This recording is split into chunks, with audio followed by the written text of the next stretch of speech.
أشهد أن لا إله إلا الله وحده لا شريك له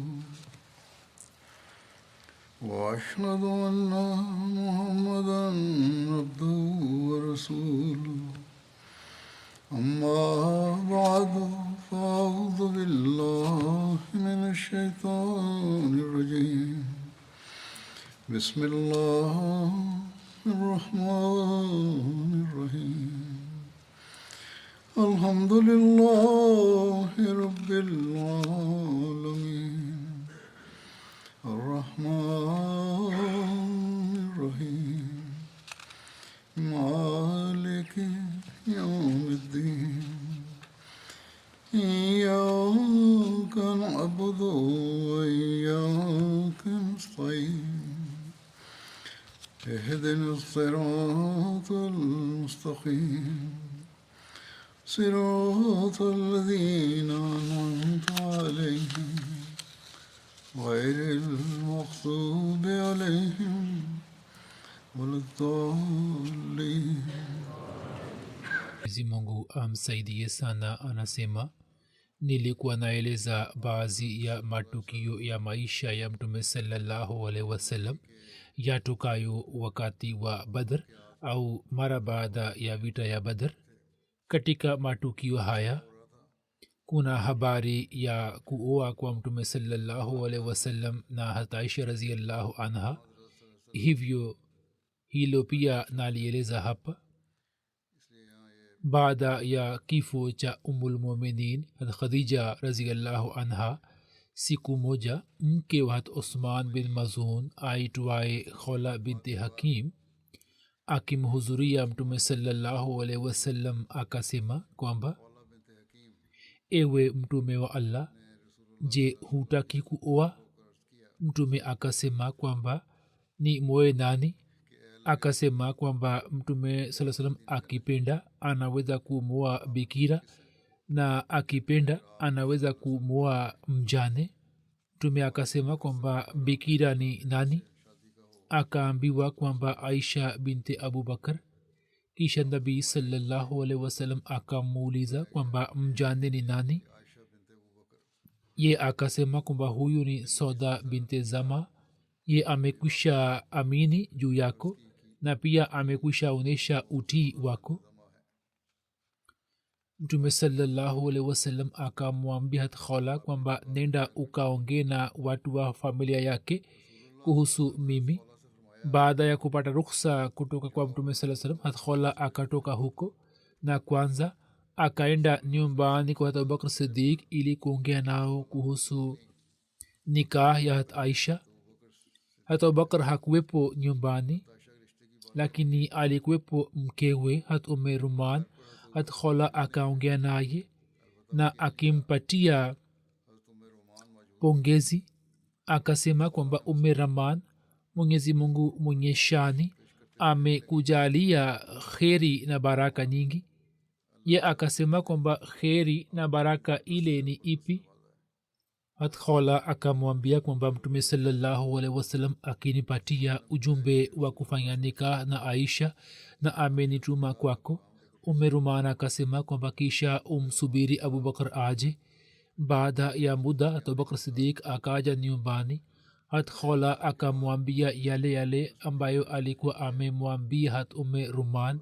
Abubakar Siddiq akamuuliza akisema kwamba, Khawla, niambie ya kuwa kheri na baraka ile ni ipi? Khawla akamwambia kwamba Mtume sallallahu alaihi wasallam amenituma kwako na nimekuletea ujumbe wa nikah ya Aisha. Kwa kusikia hayo Abubakar Siddiq akasema kwamba, je, kufanya nikah na Aisha ni sawa? Huyu ni binti ya ndugu yake. Khawla akarejea kwa Mtume sallallahu alaihi wasallam na akamwambia yale aliyosema Abubakar Siddiq. Hapo Mtume sallallahu alaihi wasallam akamwambia kwamba, nenda ukamwambia kwamba mimi ni ndugu yako katika Islam na wewe ni ndugu yangu, lakini kufunga ndoa na binti yako kunawezekana na kisheria hakuna uzuru au kizuizi chochote. Khola akarejea na akaongea na Abubakar Siddiq. Ye akasema kwamba usubiri. Akatoka nje. Roman akasema kwamba Mutim bin Adi alikuwa amemzungumzia mwana kwa ajili ya Aisha. Wallahi Abubakar hakufunga ahadi ambayo akavunja. Hivyo Abubakar akaenda kwa Mutim bin Adi na karibu yake alikuwepo mkewe Ummul Fatah. Mama huyu akasema kwamba Ibn Kahafa, tukimwoza mwana wetu kwako, yawezekana kwamba wewe umuingize katika dini ile uliyo nayo. Abubakar akaongea na Mutim bin Adi na akasema kwamba je, wewe pia unasema hayo hayo kama alivyosema mke wako? Ya akasema kwamba ndiyo, mimi pia nasema yale yale. Abubakar akarejea kutoka kwa Mutim na Mwenyezi Mungu akamwondolea shida yote kuhusu ahadi ile aliyokuwa amefanya. Yani Mutim aliposema kwamba mwana wangu hawezi kuwa Muislamu, hapo posa ile ikakwisha, na shida ile aliyokuwa nayo kwamba nimeahidi naye, hilo pia likakwisha. Kisha akamwambia Khola kwamba ufikishe ujumbe kwa niaba yangu kwa Mtume sallallahu alaihi wasallam. Khola akafikisha ujumbe wake na Mtume sallallahu alaihi wasallam akamwoa Aisha radhiyallahu ta'ala anha, na tukio hilo linapatikana katika Musnad Ahmad bin Hanbal. Aisha anasema ya kwamba Mtume sallallahu alaihi wasallam baada ya harusi aliniambia kwamba wewe ulionyeshwa katika ruya mara mbili kabla siku kuoa. Nikamwona malaika ambaye alikuwa amekubeba katika kitambaa cha hariri. Riwaya nyingine inasema kwamba malaika akasema kwamba huyu ni mke wako mtakatifu. Nikamwambia kwamba ondoa kitambaa. Ye akaondoa kitambaa na nikaona kwamba huyu ni wewe. Nikawaza kwamba kama ndoto hii ni kutoka kwa Allah, basi Allah ataitimiza. Kisha wewe ukaoneshwa kwangu katika ruya. Nikaona kwamba malaika alikuwa amekubeba katika kitambaa cha hariri. Nikasema kwamba ondoa kitambaa. Akaondoa kitambaa na nikakukuta humo. Kisha nikasema kwamba kama ndoto hii ni kutoka kwa Allah, basi Allah ataitimiza. Riwaya hii inapatikana katika Bukhari. Kuhusu Aisha radhiyallahu anha, katika kitabu cha Kitabul Istiyab kuna riwaya ambayo imesimuliwa Aisha radhiyallahu ta'ala anha kwamba safari moja Abubakar akamwambia Mtume sallallahu alaihi wasallam kwamba ewe Mtume wa Allah, kwa nini hufanyi sherehe ya harusi yako na Aisha? Yani posa ilikuwa imekubaliwa, lakini hata Abubakar alikuwa bado hakumsindikiza Aisha. Hata Abubakar akamwambia Mtume sallallahu alaihi wasallam kuhusu harusi yake. Mtume akasema kwamba kwa sababu ya fedha ya mahari, Abubakar akampatia okia 12 na 50, na okia moja ni sawa na dirhamu 40, na Mtume akatuma mali hii kwetu kama mahari. Wakati wa harusi ya Bi Aisha radhiyallahu ta'ala anha kuna hitilafu zilizofanywa na wanahistoria na waandishi wa sera na wasimuliaji wa baadaye, na watu wasiokuwa Waislam pia wanaendelea kuleta shutuma juu ya jambo hilo. Lakini jambo la msingi ni kwamba Aisha alipoolewa, kama kungekwepo jambo fulani kuhusu umri wake, basi watu wa wakati ule na wanafiki na wapinzani wangeleta shutuma nyingi. Lakini katika kitabu chochote shutuma ya aina hiyo haipo, na vitabu ambavyo vinazungumzia habari hiyo, kuhusu vitabu hivi, hakimu mwadilifu wa zama hizi, yani hata Masihi Maula Islam, amevitaja kama kauli zisizo na msingi tu. Anasema kwamba habari hii inapatikana katika vitabu visivyo na msingi, na katika hadithi na Qurani habari hii haithibitiki. Mirza Bashir Ahmad Saheb akieleza kuhusu nikah ya Aisha ameandika ya kwamba baada ya kifo cha Khadija radhiyallahu ta'ala anha, Mtume sallallahu alaihi wasallam alikuwa amemwoa Aisha Siddiq radhiyallahu ta'ala anha. Huo ulikuwa ni mwaka wa 10 wa utume na ulikuwa mwezi wa Shawwal, na wakati ule yani alipokuwa amemposa umri wake ulikuwa ni miaka 7, lakini inaonekana kwamba alikuwa amepata ukuaji wa haraka, waila kulikuwa hakuna sababu kwamba Khawla binti Hakim ambaye ndiye aliyekuwa ameleta ujumbe kwa mtume saa salam angeweza kupata wazo kuhusu Aisha, lakini kwa kuwa alikuwa bado hakupata ubalehe, hivyo akaendelea kuishi kwa wazazi wake. Na mwaka wa pili wa hijra, miaka 5 ilipokuwa imepita juu ya nikah yake na umri wake ulikuwa umekusha fikia miaka 12, Abubakar Siddiq akaja kwa mtume saa salam na akamwambia kwamba yeye afanye harusi na Aisha. Hapo akapanga mpango wa mahari, na mwezi wa Shawwal na mwaka wa pili wa hijra, Aisha akatoka nyumbani kwa wazazi wake na akaingia katika nyumba ya mtume sallallahu alaihi wasallam. hiyo ni tahqiq ya Mirza Bashir Ahmad Saheb, lakini baadhi ya wanahistoria wameeleza umri wake zaidi kuliko huo. Wakati wa harusi Aisha alikuwepo kwa mama yake katika maeneo ya Alsana karibu na Madina. Hivyo kina mama Ansar wakajumuika huko na wakamtayarisha Aisha. Kisha mtume saa salam akafika huko, na kisha baada ya harusi Aisha akatoka nyumbani kwa wazazi wake na akaingia katika nyumba ya mtume sallallahu alaihi wasallam. Mirza Bashir Ahmad Saheb akieleza sifa za Aisha anaandika kwamba japokuwa alikuwa na umri mdogo, lakini ubongo wake ulikuwa ni wa ajabu, na chini ya malezi ya mtume saa salam ye akapata maendeleo juu ya maendeleo. Na kimsingi katika umri huo mdogo, shabaha ya mtume saa salam ya kumleta nyumbani ilikuwa ndiyo hii kwamba ili tangu mwanzo aweze kumlea sawa na matakwa yake, na ili Aisha aweze kupata bahati ya kuishi kwake kwa muda mrefu na aweze kupewa kipaji cha kufanya kazi yenye shani, kazi ambayo mke wa nabii mwenye sheria anawajibika kufanya. Hivyo mtume akafanikiwa kwenye shabaha yake, na Aisha akafanya kazi kubwa ya islah na kuwaongoza kina mama wa Islamu na malezi yao. Mfano wake haupatikani katika historia. Hadisi nyingi zinasimuliwa na Bi Aisha radhiyallahu taala anha, na idadi yake inafikia 2210, na hali ya elimu yake na tafako yake katika dini ilikuwa ndiyo hii kwamba maswahaba wakubwa walikuwa wakiamini na walikuwa wakinufaika naye. Hadisi zinasema kwamba baada ya mtume saa salam maswahaba kila walipopata shida ya kielimu wakapata utatuzi wake kwa Aisha radhiyallahu taala anha. Na ni kauli ya Urwa bin Zubair kwamba sikumwona mtu yote mahiri wa elimu ya Qurani, mirasi, elimu ya kihalali na haram, na elimu ya fiqh, na elimu ya shairi, na elimu ya tiba au elimu ya hadisi au elimu ya nasaba isipokuwa Aisha radhiyallahu taala anha.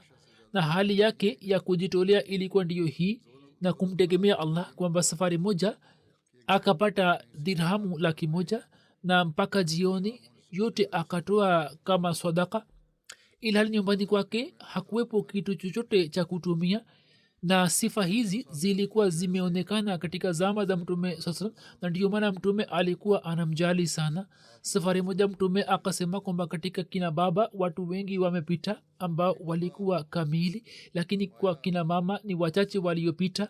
Kisha akataja jina la Asia mke wa Firaun na Maryam binti Imran, na kisha akasema kwamba Aisha ana daraja juu ya kina mama, daraja ambayo chakula kizuri cha Uarabuni yani sarid kinayo juu ya vyakula vingine. Safari moja wake zake wengine watukufu wakasema jambo fulani kwa mtume saa salam kuhusu Aisha. Mtume akanyamaza, lakini alipoambiwa kwa usisitizo mtume akasema kwamba nifanye nini na malalamiko yenu? Mimi nachojua ni kwamba wahi ya Mungu haishuki juu yangu kwa mke wangu yeyote isipokuwa kwa Aisha daima wahi inashuka. Allah, mke huyu alikuwa mtakatifu ambaye alipata sifa hiyo, na mume huyu alikuwa mtakatifu ambaye kiwango cha mapenzi yake kwa mkewe hakukuwepo isipokuwa utakaso na utukufu tu. hadisi zinasema kwamba katika siku za mwisho za mtume hasoda binti zama akampatia zamu yake hataisha, na hivyo hataisha akapata bahati na nafasi mara mbili ya kukaa kwa mtume saa salam. Na kwa kuwa mtume alikuwa anajali sana elimu na malezi ya hataisha, na yeye alikuwa na kipaji kwa umri wake na hali yake kwamba yeye apewe muda zaidi, hivyo mtume akakubali za jambo hili la sauda. Lakini mtume alikuwa anamwendea sauda na alikuwa anamjali kama alivyokuwa anawajali wake zake wengine. kuhusu hata aisha kwamba alikuwa amesoma au la kuna hitilafu, lakini riwaya moja ya bukhari inasema kwamba alikuwa nayo masahafu moja ambayo juu yake alikuwa amemwindikisha muislamu mraki baadhi ya aya za Qur'an tukufu, na hiyo inathibitisha kwamba alikuwa anajua kuindika, lakini yawezekana kwamba alikuwa amejifunza ya kuindika baada ya harusi yake. Lakini wanahistoria wamesema kwamba alikuwa hajui kuindika. hata Aisha akabaki kuwa hai baada ya kifo cha Mtume saa salam kwa miaka takriban 48 na mwaka wa 58 hijra katika mwezi wa Ramadhan akatangulia mbele ya haki, na wakati ule umri wake ulikuwa ni miaka 68. kisha kuna tukio jingine litokalo katika maisha ya Mtume sallallahu alaihi wasallam mara baada ya Badr. ni tukio la binti yake Hat Zainab ambaye alikuwa katika Makka na kisha akaja Madina. mwanamkwe wa Mtume sallallahu alaihi wasallam Abul As bin Rabi pia alikamatwa na Waislamu katika vita ya Badr. mke wake Zainab alikuwepo katika Makka. ye akapeleka mkufu kama fidia ya kupata uhuru wa mume wake, mkufu ambao mama yake Khadija alikuwa amempatia binti yake wakati wa harusi yake. mtu aliyeleta fidia hiyo alikuwa ndugu wa Abul As yani Amr bin Rabi. mtume alipoona mkufu akashikwa na hisia na akawaambia maswahaba kwamba mkiona inafaa basi mwache huru mfungwa wa Zainab na pia mumrudishie mkufu wake. maswahaba wakasema kwamba bila shaka. hivyo Abul As akaachwa huru na mkufu wa Zainab pia ukarudishwa, lakini mtume sasam akampatia Abul As uhuru kwa sharti hili kwamba akifika Makka atamruhusu Zainab ili aweze kuhamia Madina. ni kauli ya Ibn Ishaq kwamba baada ya uhuru Abul As alipofika Makka, mtume saa salam akamtuma Zaid bin Harisa na Answari mmoja kwamba nini mwende mkapige kambi katika Batni Yajij. na Batni Yajij ni eneo moja ambalo lina umbali wa maili 8 kutoka Makka mpaka Zainab akipita karibu nani nini muwe pamoja naye na mumlete kwangu. hivyo wao wakaondoka mara moja. tukio hilo likatokea baada ya mwezi moja wa vita ya Badr.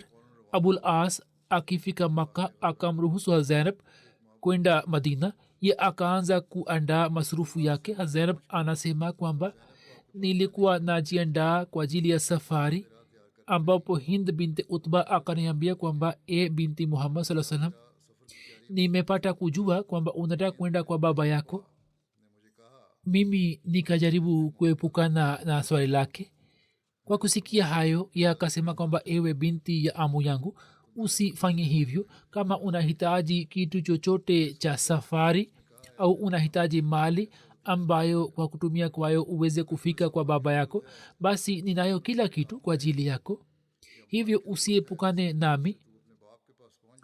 katika mioyo ya kina mama haikuwepo huzuni na ghamu kama inavyokuwepo katika mioyo ya kina baba.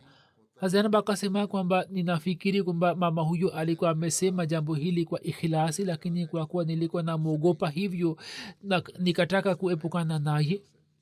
Ibn Ishaq ameeleza kwamba Zainab akajiandaa kwa ajili ya safari yake, na alipomaliza maandalizi ya safari ndugu ya abul as kinana bin rabii akampatia kipando. Ye akapanda juu yake. kinana akashika upinde wake na mfuko wa kutunza mishale na akaondoka naye wakati wa mwanga wa mchana, ila hali zainab alikuwa kwenye kiti chake. Quraish walipojua habari hiyo wakaanza kumtafuta na wakaenda kumpata kwenye zitawa. zitawa pia ni bonde mashuhuri la makka na lina umbali wa nusu maili kutoka msikiti wa haram.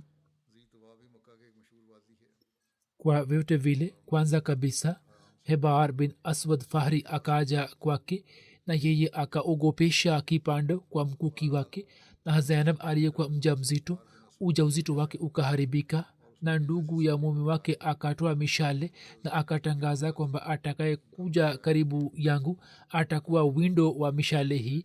Riwaya moja inasema kwamba hibar akampiga kipando mkuki wake, na hivyo zainab akaanguka juu ya jiwe moja, na kwa kuwa alikuwa mja mzito hivyo mimba yake ikaharibika. Kwa kuona matukio haya watu wakarejea kutoka pale. kisha abu sufian na viongozi wa kuraish wakaaja na wakasema kwamba kijana usirushe mishale juu yetu mpaka tuongee nawe. hivyo ye akajizuia kurusha mishale, na abu sufian akasema kwamba hukufanya sawa, wewe umeondoka na mwanamke katika mwanga wa mchana, ila hali unajua kile alichofanya muhammad sallallahu salam. sasa utakapoondoka na binti ya muhammad saa salam katika mwanga wa mchana, watu wataelewa kwamba hiyo ni sababu ya mazila yetu na ni alama ya udhaifu wetu. alisema kwamba mimi naapa kwa uhai wangu kwamba sisi hatuna haja ya kumzuia wala hatuna jaziba au hasira zidi yake, lakini njia iliyo bora ni kwamba uondoke naye hali itakaporejea katika amani na watu waelewe kwamba sisi tumemrudisha, hivyo uende naye kwa baba yake. kisha kinana akafanya hivyo sawa na ibn ishaq. zainab akaishi makka kwa siku 2-4, na fununu zilipokwisha basi wakati wa usiku zainab akapelekwa kwa mtume sallallahu alaihi wasallam.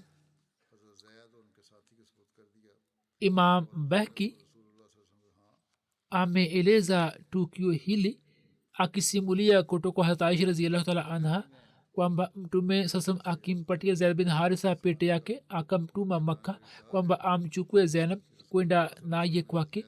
hivi kwa hikma akampatia mchungaji pete.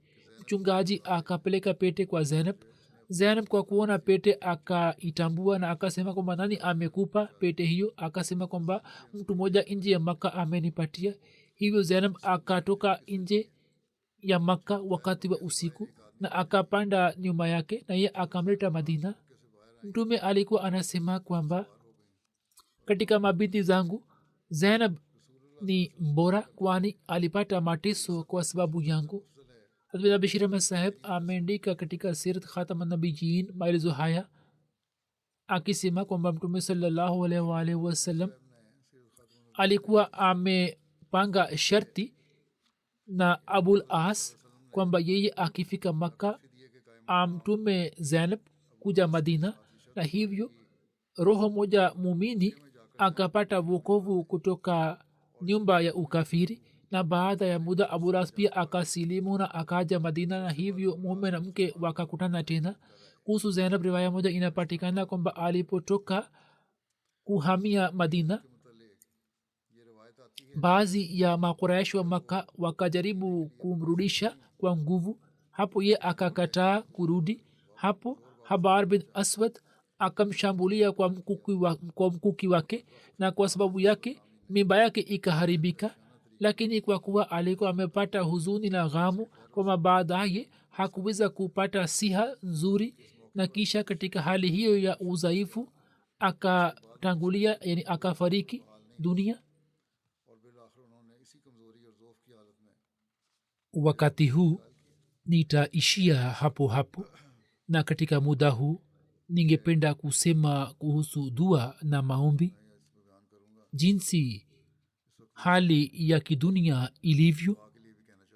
na kuhusu hali hizi tangu siku chache zilizopita vita inaendelea baina ya hamas na israeli, na kwa sababu yake sasa wananchi wa pande zote mbili, kina mama, watoto, wazee wanaendelea kuuawa au wameuawa. islam katika hali ya kivita pia haitoi ruhusa ya kuwaua wanawake, watoto na wale wasioshiriki katika vita.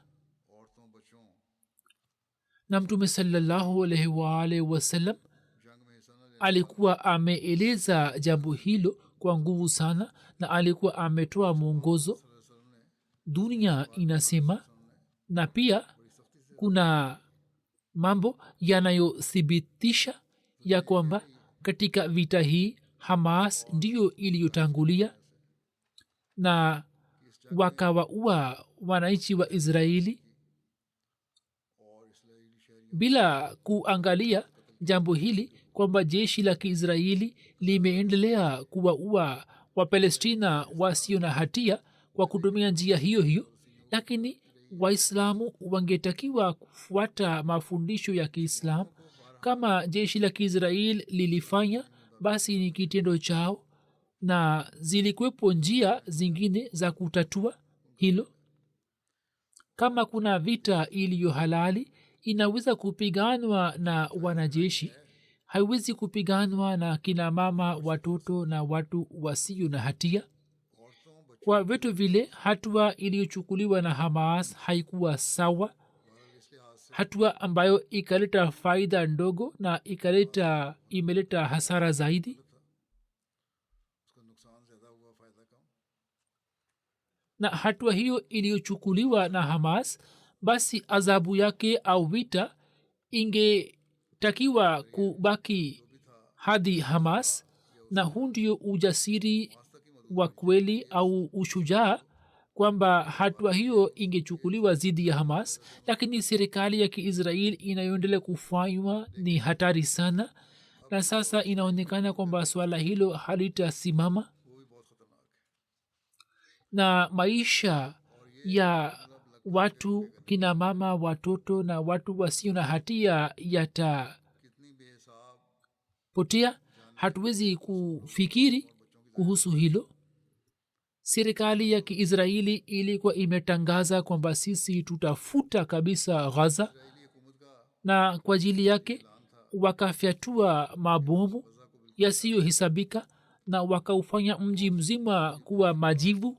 sasa hali mpya iliyotokea ni kwamba wao wanasema ya kuwa watu zaidi ya 1,000,000 waondoke kutoka ghaza.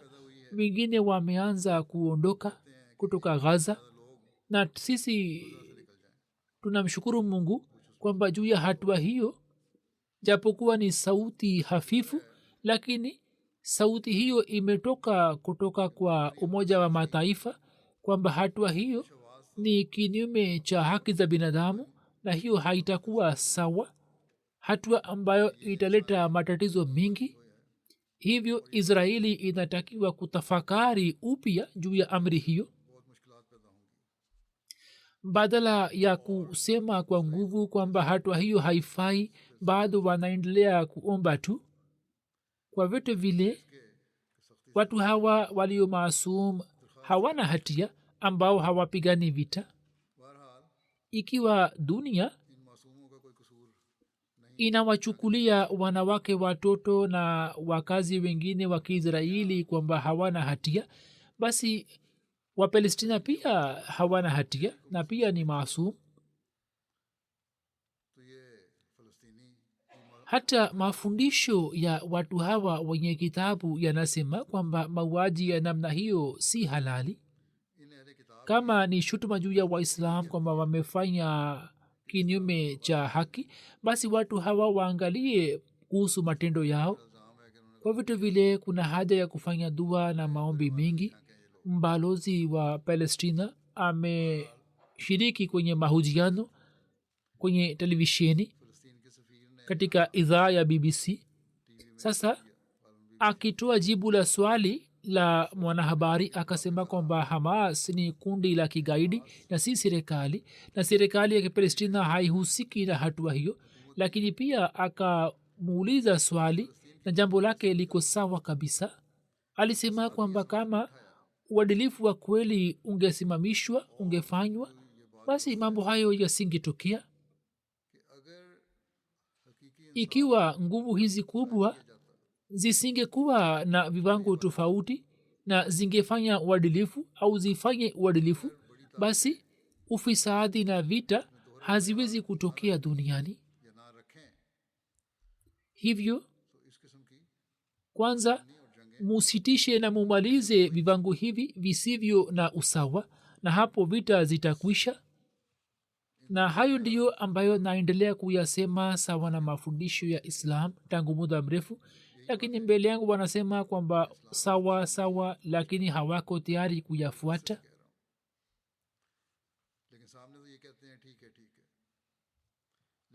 Sasa nguvu zote kubwa za kidunia au nguvu za kimagharibi zikiacha uadilifu, zinaendelea kujumuika ili kuleta mateso au kuwatesa Wapalestina, na pia zinaendelea kuzungumzia habari ya kuwatuma majeshi, na pia picha za watu zinaonyeshwa kwamba zulma inaendelea kufanywa hivi na vile, na katika vyombo vya habari ripoti zinachapishwa au zinatangazwa. Siku moja habari inakuja kwamba hii ndiyo hali ya kina mama wa Israeli na watoto, na hali yao imekuwa tete. Siku ijayo tunapata kujua kwamba wao hawakuwa Waisraeli bali walikuwa Wapalestina, lakini katika vyombo vya habari hakuna anayeomba msamaha na hakuna ambaye anatamka neno la huruma kwa ajili yao. Watu hawa wanaendelea kufuata kanuni moja tu kwamba mwenye nguvu ndiye kila kitu.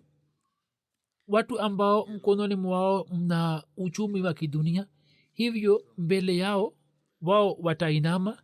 Kama tufanye hisabu au tuchunguze, inaonekana kwamba nguvu kubwa zimeamua kuwasha moto wa vita badala ya kupoza. Hawataki kusitisha vita. Baada ya vita kuu ya kwanza, kwa ajili ya kusitisha vita, nguvu kubwa zilitengeneza chama cha mataifa, lakini kwa sababu ya kutokuzingatia uadilifu na kwa sababu ya kuendeleza ubora na utawala wao, chama hicho kikashindwa na ikatokea vita kuu ya pili, na watu zaidi ya milioni 70 wanasema kwamba wakapoteza uhai wao. Hii ndiyo hali inaendelea kutokea kwa Umoja wa Mataifa. Ilikuwa imeundwa ili uadilifu ufanywe duniani na watu wenye kuzulumiwa watasaidiwa, na juhudi itafanywa ili kusitisha vita, lakini mambo hayo hayapo, hayaonekani. Kila moja anaangalia maslahi zake. Na sasa kwa sababu ya kutokuzingatia uadilifu, vita itakayotokea, mtu wa kawaida hawezi kupiga hisabu kuhusu madhara yake, na nguvu hizi zote zinajua habari hizi, jinsi itakavyotokea hasara, lakini hata hivyo hawako tayari kusimamisha uadilifu. Yani hawana nia ya kufanya hivyo. Katika hali za namna hiyo, kwa uchache nchi za Kiislam zinatakiwa kushika busara, na kwa kufuta hitilafu zao wanatakiwa kusimamisha umoja wao. Kama Mwenyezi Mungu amewapatia Waislamu mwongozo huu kwa ajili ya kuboresha uhusiano na watu wenye kitabu, kwamba ta'alau ila kalimatin sawain bainana wa bainakum,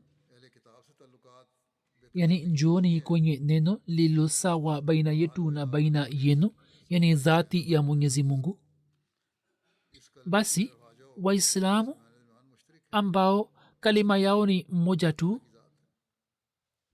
kwa nini hawezi kujumuika kwa kumaliza hitilafu zao. Hivyo watafakari na wasimamishe umoja wao, na hii ndiyo njia ambayo inaweza kutusaidia ili kuondoa ufisadi kutoka dunia, na kisha kwa ajili ya kusimamisha uadilifu, kwa ajili ya kusimamisha haki za watu wenye kudhulumiwa, wainue sauti zao wakiwa pamoja.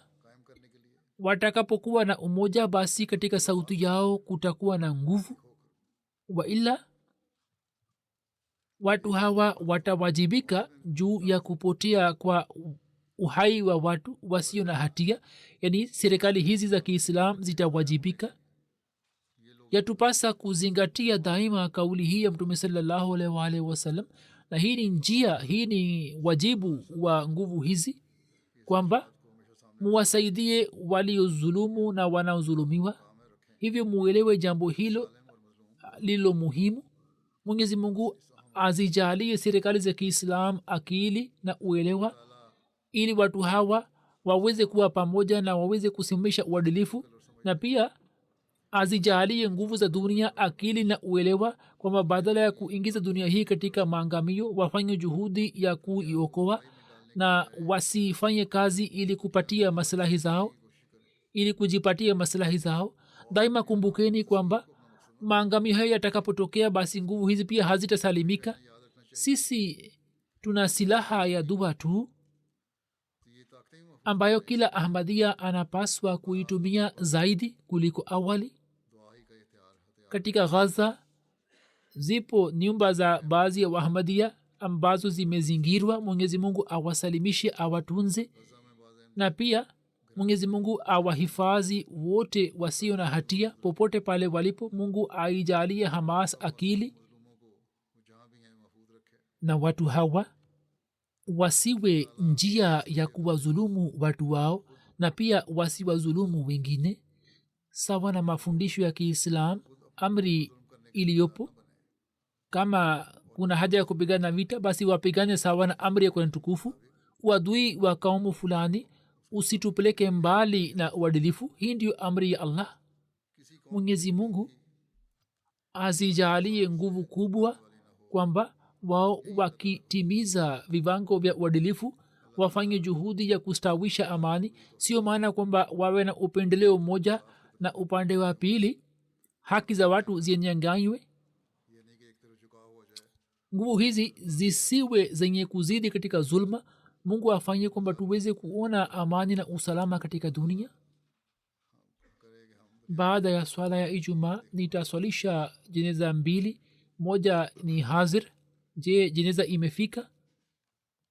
Jeneza iliyopo leo ni ya Dr. Bashir Ahmad Khan saheb. Alikuwa akiishi Uingereza katika jamaat ya Masjid Fazl. Siku ya nyuma akiwa na umri wa miaka 92 alifariki dunia. Inna lillahi wa inna ilaihi rajiun. Ye alikuwa mjukuu wa Mir Ahmad saheb radhiyallahu ta'ala anhu, sahaba wa Masih Ahmad salam, na alikuwa mwanamkwe wa Qazi Muhammad Yusuf saheb radhiyallahu ta'ala anhu aliyekuwa amir wa zamani wa mkoa wa Sarhad, na alikuwa mwana wa Mahmud Khwas Khan saheb wa Peshawar. Marehemu alikuwa na tabia ya kuswali na kufunga saumu kwa wakati, na alikuwa na uhusiano mzito na ukhalifa. Alikuwa mtu wa watu mwenye ikhilasi, akijitolea maisha yake wakfu chini ya mpango wa Nusrat Jahan. Alienda Techiman Ghana kwenye hospitali ya Ahmadiyya ambapo akatoa huduma. Baada ya kurejea kutoka Ghana, katika maeneo yaliyo jirani na Islamabad akaendelea kuandaa medical camps ili kuwatumikia wanadamu. Khalifa mtukufu wa nne rahimahullah taala alipohamia Uingereza, marehemu akaendelea kutoa huduma ya kutafsiri hutuba zake za Ijumaa na kuandaa muhtasari wake. Alikuwa anapenda sana Qur'an tukufu. Alikuwa anasoma kwa tadabbur na kwa kufanya tafakkur. Akawafundisha watoto wake tafsiri yake. Alipokuwa na umri mdogo akapata bahati ya kwenda Qadian na akaishi kule kwa muda mrefu. Alikuwa anakumbuka hutuba nyingi za Musleh Maud, na pia alikuwa anakumbuka kumbukumbu za vitabu ya masihi alsalam. Alikuwa anakumbuka shairi zake nyingi. alikuwa musi, ameacha nyuma mke na kijana mmoja na mabinti 6. kuna mwanamkwe wake mmoja dr musallam madrubi sahib anasema kwamba marehemu alikuwa na tabia ya kuswali sala ya tahajudi bila kukosa. alikuwa mtu mwenye hulka njema. alikuwa na sifa ya kishujaa na ujasiri. alikuwa anaupenda sana ukhalifa na jamaati. mimi nimejifunza kutoka kwake jinsi ya kuwapenda makhalifa. marehemu alikuwa na shauku ya kufanya mahubiri, hivyo alikuwa anatumia nafasi zake zote kwa ajili ya mahubiri.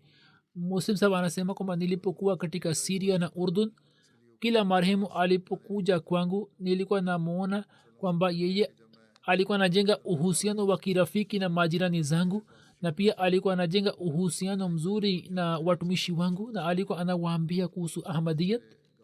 mke wake zubeda anasema kwamba katika zama za ukhalifa wa kisalitha chini ya mpango wa nusra jahan alipata amri ya kwenda afrika magharibi, hivyo akawa tayari kuondoka. na jinsi alivyojiandaa mimi pia nikashikwa na mshangao. binti yetu alikuwa na umri wa miezi miwili, lakini ye akasema kwamba hii ni amri ya khalifa wangu, hivyo lazima tujiandae haraka haraka. hivyo sisi pamoja na watoto wetu 4 tukafika rabwa, tukakutana na huzur rahimahullahu taala, tukapata miongozo yake, na kisha tukarejea bannu na tukapeleka ombi la ruksa. tukaanza kufanya maombi, kwani wakati ule kulikuwa na vikwazo kutoka serikali kwamba madaktari wasiweze kwenda nje. ilikuwa zama ya bwana buto, lakini wao wakapata ruksa na wakaenda wakaondoka kwa ajili ya kuswali swala kwa wakati na kwa pamoja. alipata matatizo mengi, lakini daima alikuwa anafanya dua kwamba matatizo hayo yatatulike, na mungu alikuwa anamsaidia. hivyo akaendelea kupata bahati ya kuswali swala kwa wakati na kwa pamoja. anasema kwamba mungu alitujalia kununua gari. wakati wa kuja na kwenda miskitini alikuwa anawabeba marafiki zake. alipata nyumba karibu na miskiti wa fazl. alikuwa amepata furaha kwamba atapata bahati ya kuswali sala 5 katika miskiti. alikuwa anatumia kila njia ili kuitumikia dini. alikuwa anafanya mahubiri, alikuwa anatoa michango yake wa wakati, na alikuwa anatusihi kufanya hivyo. mwenyezi mungu amghufirie na amrehemu na awajalie watoto wake kuendeleza mema yake. jeneza nyingine ni ya ghaibu ambayo ni wasima begum sahiba, mke wa dr shafiq sehgal sahib. shafiq sehgal sahib amewahi kuwa amir wa jumuiya wilaya multan, na pia amewahi kuwa naibu gero tasnif. mama huyu amefariki dunia akiwa na umri wa miaka 89. mama huyu alikuwa musi, ameacha nyuma mume na vijana 3. dr muhammad shafiq sehgal sahib mume wake anaandika ya kwamba mke wangu alikuwa mjukuu wa sheikh mushtaq ahmad sahib sahaba wa masihi alsalam, na alikuwa binti wa sheikh bashir ahmad sahib marhum, na alikuwa mpwa wa sajida ume wasim sahiba. aliendelea kuwa na uhusiano imara na ukhalifa na akaendelea kushikamana na ukhalifa. mjukuu wake muhyiddin anasema kwamba bibi yangu alikuwa na sifa ya kujitolea sana, alikuwa anasoma sana ruhani khazain. anasema kwamba babu yangu kwa kuwa ni wakfe zindagi, safari moja niliwahi kumuuliza bibi kwamba je, wewe pia umetoa wakfu? ya akasema kwamba makhalifa wanasema kwamba wake wa wakfin pia ni wakfu. binti mkwe ambaye ni mpwa wake aisha anasema kwamba shangazi yangu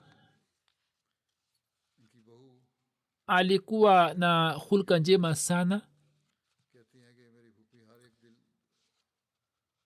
katika tanzim ya lajna ahadi inayosomwa kwamba mimi nitakuwa tayari kutoa uhai wangu, mali yangu, wakati wangu na watoto wangu. Huyu alikuwa mfano wake wa kimatendo. Anasema kwamba baada ya ndoa yangu akaniongoza sana katika mambo mengi, akanifundisha tafsiri ya Qurani tukufu. Kisha mpwa wake mwingine na pia ni binti mkwe Zakia anasema kwamba mama yangu mdogo alikuwa mtu wa watu, alikuwa akiwapenda watu wote, hakukataa jambo lolote la mume wake, alikuwa akiwasaidia watu wote na alikuwa tayari kwa ajili yake. dada yake Naima Jamil sahiba anasema kwamba huyu alikuwa mpole kwangu kama awe mama yangu. Mimi nikawa mjane katika umri ya miaka 50 na Mwenyezi Mungu akamfanya kuwa malaika kwa ajili yangu. Daima akaendelea kunisaidia na kuniongoza. Kisha anasema kwamba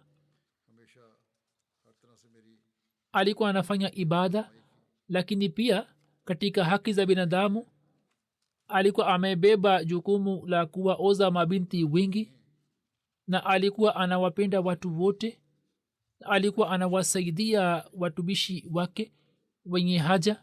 Mwenyezi Mungu amghofirie na amrehemu na awajalie watoto wake kuendeleza mema.